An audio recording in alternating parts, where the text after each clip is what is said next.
আমরা এখানে উপস্থিত আগামী 12 ফেব্রুয়ারি ত্রয়োদশ জাতীয় সংসদ নির্বাচন।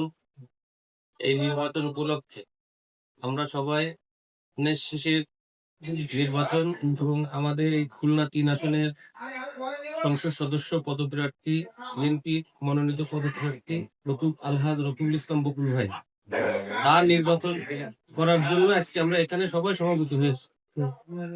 আমরা আগামী নির্বাচনে আমাদের প্রতিদ্বন্দ্বী রাজনৈতিক দল হচ্ছে জামাত ইসলাম। জামাত ইসলাম এখানে ইসলামের কথা বলে মানুষের মনের মধ্যে বিভ্রান্তি তৈরি করছে। ইসলামের কথা বলে তারা আল্লাহর সাথে শিরক করতেছে। তারা সুন্দর ভাবে আমাদের যে জামাত ইসলামে ভোট দিলে আপনারা বেশি পেয়ে যাবেন। দেয়ার মানে কি একমাত্র কে? আল্লাহ, তাছাড়া কেউ না। কাজেই জামাত ইসলাম দেওয়ার ক্ষমতা, জামাত যে বেহেশতে আমাদেরকে নেবে, পুরা বেহেশতে যাবে কিনা এটাই তো আমাদের প্রশ্ন। এই জন্য আমরা তারা নির্বাচনের কাজ করব, জামাত ইসলামের সমালোচনা করেই আমাদের কাজ করতে হবে। জামাত ইসলাম বেহেশতের টিকিট দিতে পারেন, এই কথাটাই আগে বল, এবং জান্নাতের টিকিট দেওয়ার ক্ষমতা রাখে। পাশাপাশি ইসলামের কথা বলে ইসলাম কখনো হিন্দু ধর্ম, সনাতন ধর্ম আর মুসলমান ইসলাম ধর্ম এটা এক না।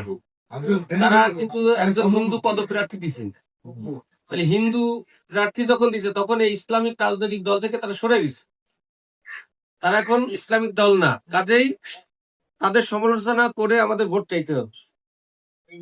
আপনারা সকলে যারা ভোট চাবেন অবশ্যই মুসলমান হিসাবে একটা মানুষের সাথে একটা মানুষের সর্বপ্রথম সাক্ষাৎ হলে আমরা সবাই আগে সালাম দিই না, আসসালামু আলাইকুম রাহমাতুল্লাহ, সালাম বিনিময় দেবেন। এবং সাথে সাথে বিনয়ের সাথে আমাদের নেতা আলহাজ রকিবুল ইসলাম বকুল ভাই এখানে নির্বাচিত হলে তার যে নির্বাচনী ইস্তেহার বা নির্বাচনী কর্মকাণ্ড, আমাদের নেতা আমাদের দলের চেয়ারম্যান জনাব তারেক রহমান ঘোষণা করেছে প্রত্যেকটা পরিবারে একটা করে ফ্যামিলি কার্ড আমরা, যদি আমাদের দল ক্ষমতা আসে ইনশাল্লাহ আমরা দিব। এই ফ্যামিলি কার্ডে আপনাদের থাকবে 2000 থেকে 2500 নগদ টাকা, অথবা আপনাদের মানে দৈনন্দিন বাজারের সামগ্রী 25 কেজি চাল, 5 কেজি তেল, আটা, লবণ, এই ধরনের সামগ্রী থাকবে। এখন আমরা যদি ধানের শীষ প্রতীকে ইনশাল্লাহ জয়লাভ করি, তাহলে আমাদের এই ফ্যামিলি কার্ড দিয়ে অন্তত আমাদের মা বোনরা কিছুটা হলেও স্বস্তিতে থাকবে। পাশাপাশি হেলথ কার্ড, স্বাস্থ্য যে ঝুঁকিতে আছে, আমরা একটা ডাক্তার দেখাতে গেলে একদম নিম্নে 500 টাকা ডাক্তার ফি দেওয়া লাগবে। তাহলে আমার এখানে যখন একটা হেলথ কার্ড আপনাকে দেবে, তখন ওই হেলথ কার্ডের মাধ্যমে আপনার ডাক্তার দেখানো খরচ লাগবে না। আপনি যে কোনো ডাক্তার হেলথ কার্ড হইলে আপনার ট্রিটমেন্ট ফ্রি ব্যবস্থা থাকে। পাশাপাশি আপনার ওষুধও মানে আংশিক ওষুধ আপনার ফ্রি দেবে। আমাদের এখানে যে এমপি মনোনীত হয়েছে আমাদের আলহাজ রকিবুল ইসলাম বকুল ভাই, সে কিন্তু একটা ঘোষণা দিয়েছে আমাদের এই শিল্প কলকারখানা চালু করবে, প্লাস আরো নতুন নতুন শিল্প স্থাপন করা হবে। পাশাপাশি উনি আমাদের খালিশপুরে কিন্তু কোনো হসপিটাল নেই, 500 বেডের একটা হসপিটালের ঘোষণা কিন্তু উনি অলরেডি দিয়ে দিছে।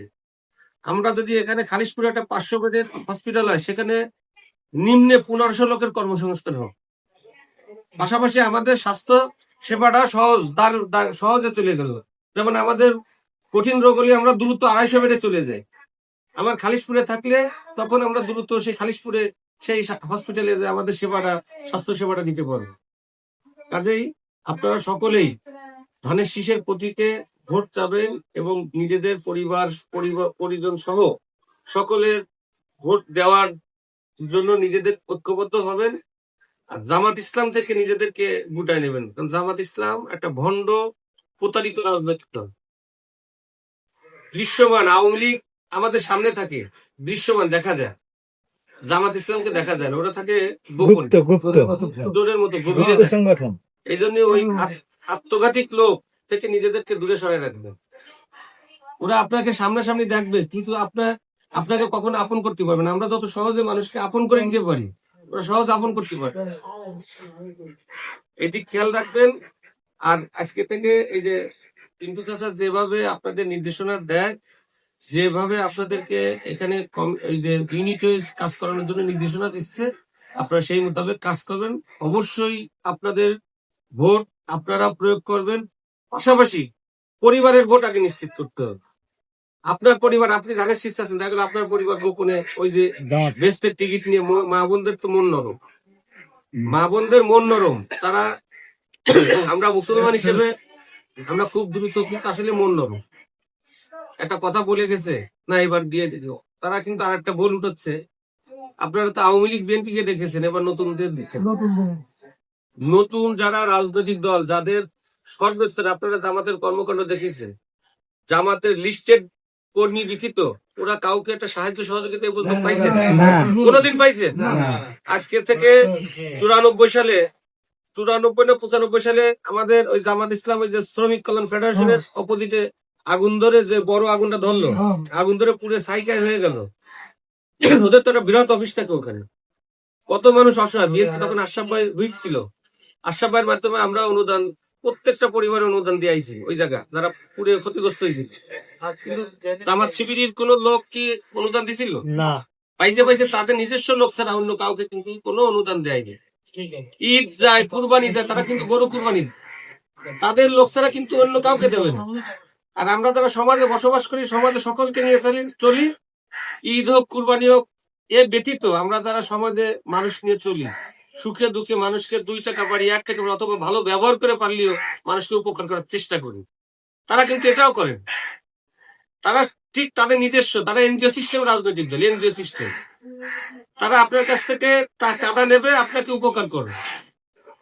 কিন্তু আমাদের দেশে তো এনজিও প্রতিষ্ঠিত হবে না। আমাদের দেশে তো আমরা সবাইকে নিয়ে, আমরা পারস্পরিক সমাজের মানুষ, আমরা এখানে হিন্দু বৌদ্ধ খ্রিস্টান না, সব শ্রেণী মানুষকে নিয়ে আমরা থাকি। এই যে বড় বাড়ির লোকজন, তাদের পুজো আসে, পার্বণ আসে, বিভিন্ন সময় আমরা তাদেরকে বিভিন্ন ভাবে, আর্থিক ভাবে হোক, সামাজিক ভাবে হোক, সবকিছু দিয়ে আমরা সহযোগিতা করার চেষ্টা করি। জামাত ইসলামের লোক কি দেয় করে? বলেন আপনারা করেন? কাজেই আমরা সমাজ নিয়ে চলি, আমরা ধর্ম বর্ণ নির্বিশেষে সব শ্রেণী মানুষকে নিয়ে আমরা সুন্দরভাবে বসবাস করতে চাই। আমরা কোনো ইসলামের নাম নিয়ে কোনো আত্মঘাতিক লোককে ভোট দেবো না। এই দৃষ্টিতে আপনাদের যেটা ভালো লাগবে, আপনারা অবশ্যই ধানের শীষ প্রতীক এবং আলহাজ রকিবুল ইসলাম বকুলকে জয়যুক্ত করবেন, এই আশাবাদ ব্যক্ত করে আমি আমার সংক্ষিপ্ত বক্তব্য শেষ করছি। আল্লাহ হাফেজ। বাংলাদেশ জিন্দাবাদ। সবাইকে ধন্যবাদ। আসসালামু আলাইকুম।